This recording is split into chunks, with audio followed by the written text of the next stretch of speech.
Qu'est-ce que le péché capital en théologie morale catholique?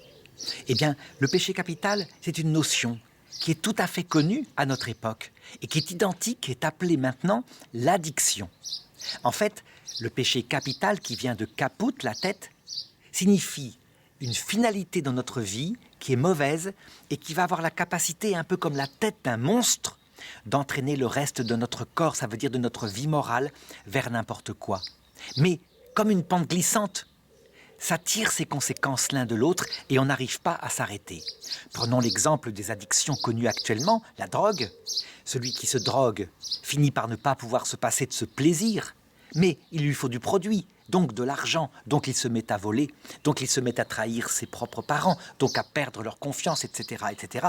Il y a véritablement un mécanisme monstrueux qui va détruire sa vie.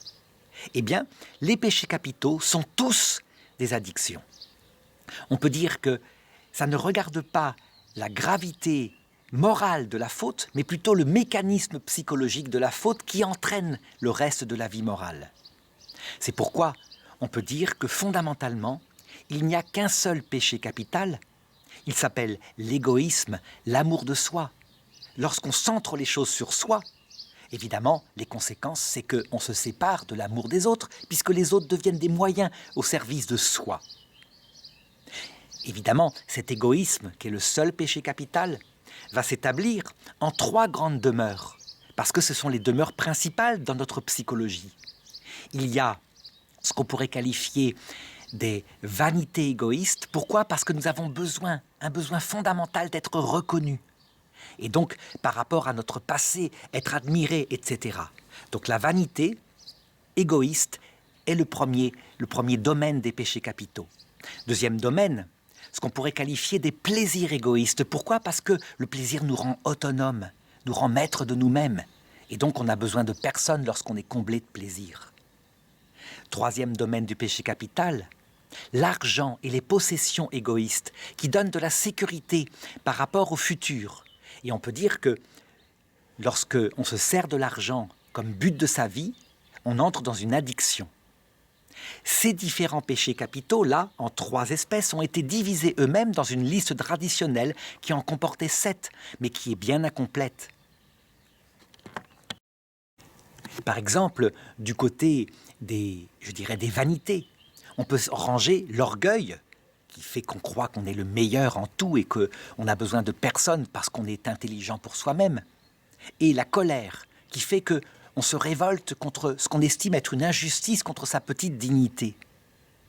On voit bien que la colère provoque des addictions. Celui qui se met en colère n'arrive que rarement à s'arrêter. Et celui qui a tapé une fois sa femme, sans doute la retapera. Ou alors une femme qui a, par sa parole, provoqué et insulté son mari, sans doute aura du mal à contrôler sa parole qui sort lorsqu'elle est en colère.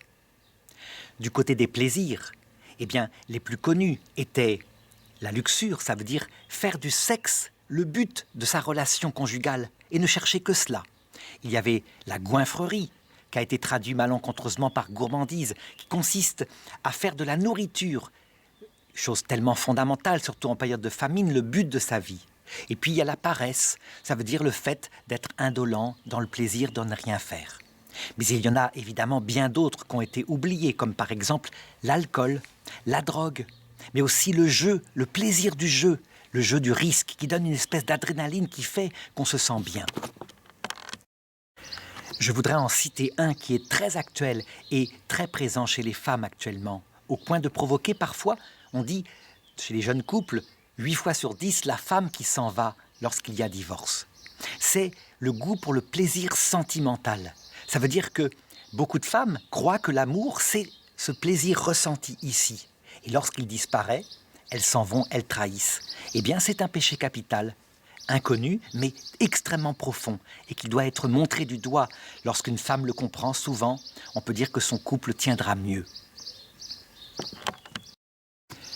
Du côté, je dirais, de l'argent, c'est-à-dire la possession de biens, on a évidemment l'avarice, on a aussi l'envie, qui rend triste parce que l'autre a un bien que nous, on n'a pas.